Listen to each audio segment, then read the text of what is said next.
ఏపీలో లోకల్ వారికి కసరత్తు దాదాపుగా కొలిక్కొచ్చేసింది. రిజర్వేషన్ల లెక్క తేలడంతో ఎన్నికల కౌంటర్ మొదలైంది. 1-2 నెలల్లోనే లోకల్ బాడీ ఎన్నికలు పూర్తి చేయాలన్న వ్యూహంలో ప్రభుత్వం ఉంది. మరి ముందు ఏ ఎన్నిక జరుగుతుంది? పల్లె పోరా, పట్టణ పోరా? ఇందుకు ప్రత్యక్ష ఎన్నికల పోరు ఎవరికి లాభం, ఎవరికి నష్టం? లోకల్ బాడీ ఎన్నికలకు సంబంధించి ఏపీ ప్రభుత్వం ఒక్క అడుగు వేస్తూ ముందుకు వెళ్తోంది. స్థానిక సంస్థలకు సాధ్యమైనంత త్వరగా ఎన్నికలు నిర్వహించేందుకు రెడీ అవుతోంది. ఇందులో భాగంగా బీసీ రిజర్వేషన్లను ఖరారు చేస్తూ వరుసగా ఉత్తర్వులు జారీ చేస్తోంది. ముందు మున్సిపాలిటీల్లో రిజర్వేషన్లు ఖరారు చేస్తూ ఉత్తర్వులు ఇచ్చిన ప్రభుత్వం నిన్న పంచాయతీల్లో రిజర్వేషన్లను ఖరారు చేస్తూ జీవో నెంబర్ 105 ఇచ్చింది. కార్పొరేషన్లు, మున్సిపాలిటీలు, నగర పంచాయతీల్లో బీసీలకు 33.33% రిజర్వేషన్లు కల్పించిన కూటమి సర్కార్ గ్రామ పంచాయతీలు, మండల పరిషత్తులు, జిల్లా పరిషత్తుల్లో 34% రిజర్వేషన్లు బీసీలకు వర్తింపజేస్తూ ఉత్తర్వులు జారీ చేసింది. దీంతో స్థానిక సంస్థల ఎన్నికల్లో బీసీ రిజర్వేషన్లపై క్లారిటీ వచ్చినట్లయింది.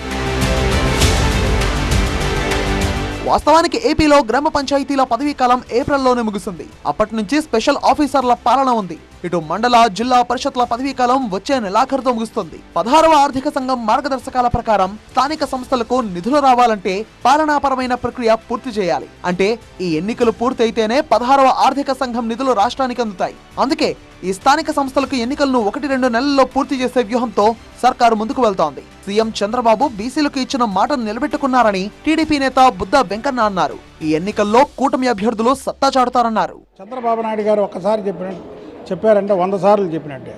34% బీసీలకి టికెట్లు ఇస్తానని ఎప్పుడైతే ప్రకటించారో కంపల్సరీ రేపు జిల్లా పరిషత్తులు కానీ, మేయర్లు కానీ, మున్సిపల్ చైర్మన్ కానీ, అలాగే కౌన్సిలర్లు కానీ, కార్పొరేటర్లు కానీ, జడ్పీటీసీలు కానీ, ఎంపీటీసీలు కానీ మొత్తం కూడా 34% అమల్లోకి వస్తుంది.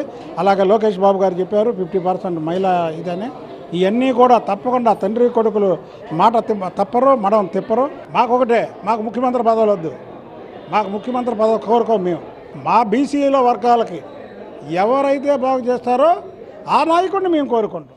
మరోవైపు మేయర్లు, మున్సిపల్ చైర్పర్సన్లకు ప్రత్యక్ష ఎన్నికలు నిర్వహించే బిల్లుకు మొన్న అసెంబ్లీలో ఆమోదం తెలపగా నిన్న మండలిలోనూ ఆమోదం లభించింది. ఈ ప్రత్యక్ష ఎన్నికల విధానంతో స్థానిక రాజకీయాల్లో కీలక మార్పులు రానున్నాయి. ఇకపై మేయర్ని ప్రజలే నేరుగా ఎన్నుకుంటారు. గుంటూరు, విశాఖపట్నం, విజయవాడ లాంటి పెద్ద కార్పొరేషన్లను చూస్తే ఒక కార్పొరేషన్ పరిధిలోనే 4-5 అసెంబ్లీ నియోజకవర్గాలు ఉంటాయి. అందుకే ఇక్కడ మేయర్ ఎన్నిక అంటే ఒక రకంగా మినీ అసెంబ్లీ ఎన్నికే. ఈ స్థాయిలో జరిగే ప్రత్యక్ష పోరులో అభ్యర్థి ఎంపిక అన్నది అన్ని పార్టీలకు సవాల్గా మారనుంది. పార్టీ బలంతో పాటు అభ్యర్థి ఇమేజ్, ప్రజల్లో ఉన్న పట్టు, వ్యక్తిగత ఓటు బ్యాంక్ గెలుపోటములను ప్రభావితం చేసే అవకాశం ఉంటుంది. అంతేకాదు ప్రత్యక్ష ఎన్నికలతో క్యాంపు రాజకీయాలకు కూడా చెక్ పడుతోంది. ఇప్పటి వరకు పరోక్ష ఎన్నికల్లో కార్పొరేటర్లే కింగ్ మేకర్లు, పరోక్ష ఎన్నికల్లో కార్పొరేటర్లే కీలకం కావడంతో ఎన్నికల తర్వాత క్యాంపులు, బేరసారాలు, మద్దతు కూడగట్టే రాజకీయాలకు అవకాశం ఉంటుంది. కానీ ప్రత్యక్ష ఎన్నికల్లో మేయర్ను ప్రజలే అనుకుంటారు. అందుకే ఎన్నికల తర్వాత కార్పొరేటర్లను కూడగట్టి మేయర్ కుర్చీ దక్కించుకునే రాజకీయాలకు తెరపడే అవకాశం కనిపిస్తోంది. మొత్తానికి రిజర్వేషన్ల లెక్క తేలింది. ఎన్నికల నిర్వహణకు ప్రభుత్వం కసరత్తు ముమ్మరం చేసింది. అయితే పల్లె పోరా, పట్టణ పోరా అన్నది సస్పెన్స్ గా ఉంది.